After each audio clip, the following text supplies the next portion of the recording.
ঐতিহ্য ধীরে ধীরে হারিয়ে যাচ্ছে। ঈশ্বরদী স্টেশনে ঢাকামুখী ট্রেনের সংখ্যা কমে যাচ্ছে।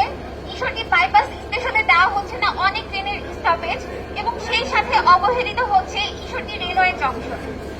ঈশ্বরদী রেলওয়ে স্টেশন শুধু একটি অবকাঠামো নয়, এটি হাজারো মানুষের স্বপ্ন ও চিন্তার সঙ্গে জড়িত রয়েছে।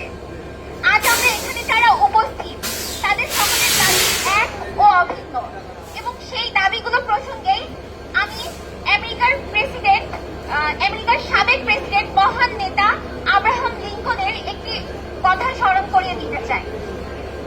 You cannot escape the responsibility of tomorrow by evading it today.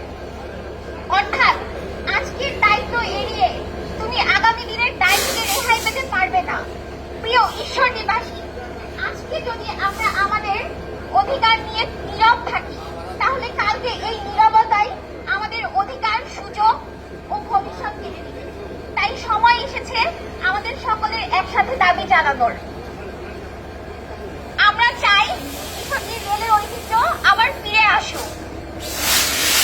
আমরা যদি সবাই একসঙ্গে প্রতিবাদ করি আমাদের ন্যায্য অধিকার প্রসঙ্গে আমরা যদি একসঙ্গে আওয়াজ তুলি, তবেই আমরা পারবো সফল হতে।